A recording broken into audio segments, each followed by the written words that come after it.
So hello friends, welcome back once again in the next lecture of the concurrency.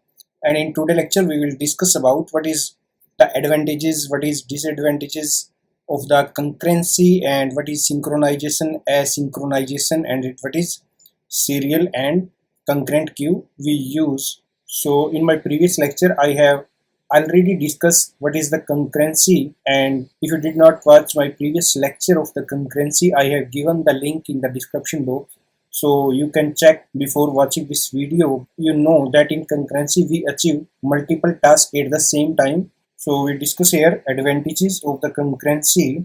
So the first is that concurrency enhance the performance by decrease development time. So it means that we use multiple processors, so it decrease the development time. So it's the first advantage of the concurrency. So next is that it enabled to run multiple applications at the same time. So it's the core point of the concurrency, because we run multiple applications at the same time in concurrency. So it enables that the resources that are unused by one application can be used for other applications. So it is the second advantage of the concurrency. So with the help of the concurrency, the processor can perform better because we use multiprocessor here and we can performing multiple operation at the same time, so it increase the performance. So the better performance is the another advantages of the concurrency. So here we also discuss the few disadvantages of the concurrency. First is that difficulty of managing concurrency. When we manage the concurrency, so the management of the concurrency is very difficult. In my previous lecture, we have discussed the context switching, because with help of the context switching, we achieve the concurrency. So when we have a single processor and we are achieving multiple job at the same time, so we use context switching. So context switching between threads consumes CPU time and resources, which can lead to performance degradation if not managed efficiently. So next is that developer need to aware of synchronization, deadlock, and race condition and other concurrency related issues.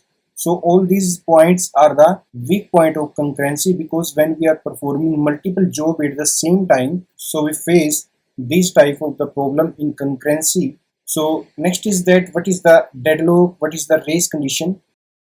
It means that when multiple threads try to write a single shared resources, suppose when multiple processes want to write something on the same memory location, so it can create a deadlock or race condition. But when multiple threads only read a single file at the same memory location or same time, so deadlock or race condition won't occur. It is the situation in which two or multiple threads wait for each other indefinitely, means infinite time. So it is the situation of the deadlock. So sometimes developer try to perform multiple tasks at the same time. That time most of the developer facing application hang or freezing issue. This is the common issue of deadlock. So next is how we achieve concurrency in iOS application. So we can perform multiple tasks or thread in concurrent manner on iOS operating system.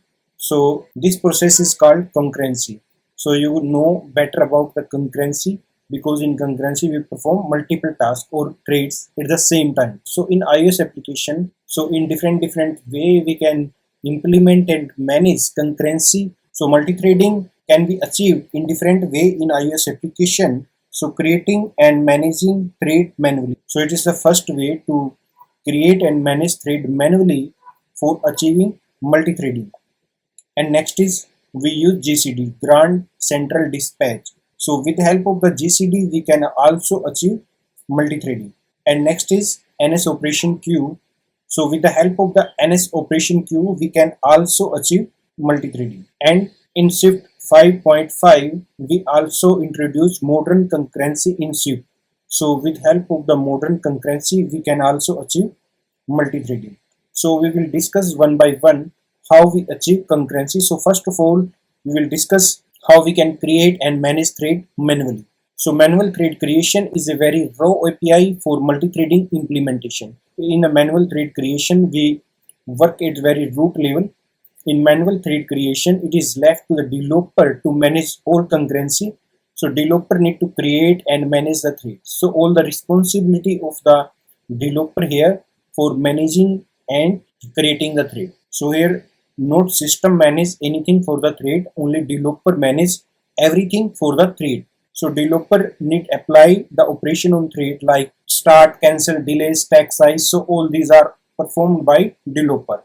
Thread is just a sequence of instructions that can be executed by runtime. So it's called a thread. So we can create thread manually by two ways. So friend, I have already created a code how we can create thread manually.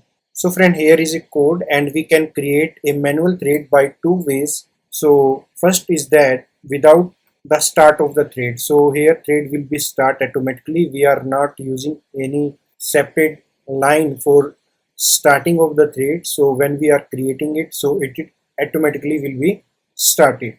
So suppose here create it like that. So suppose I am commenting this code and here I will type thread. So thread is keyword in SWIP. So if you will type like this, we can use thread dot dispatch.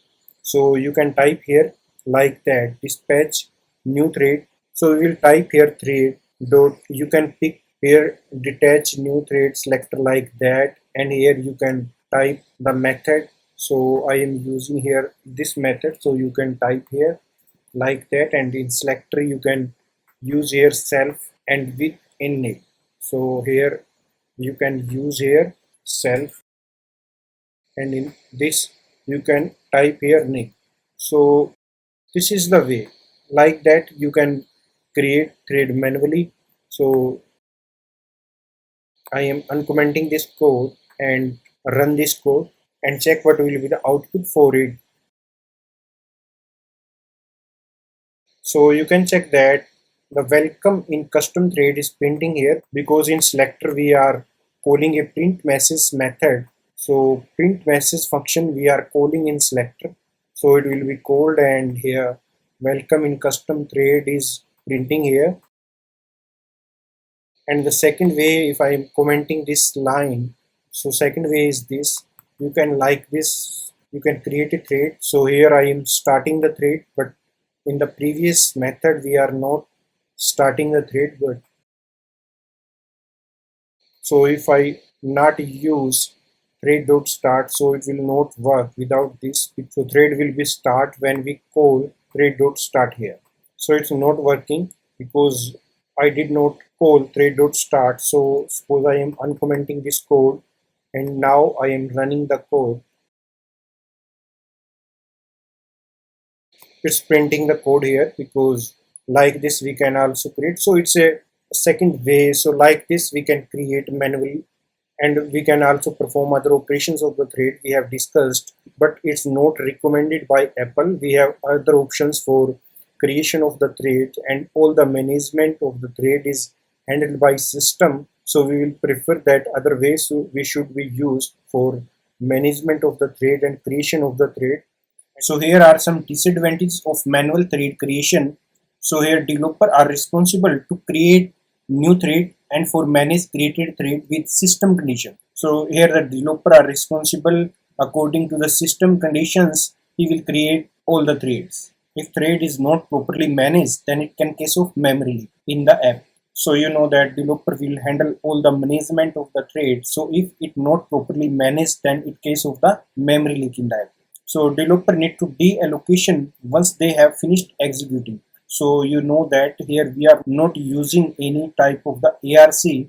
So it's the responsibility of the developer for deallocation of the thread if they are not needed. So auto release pool will not manage thread created by developer.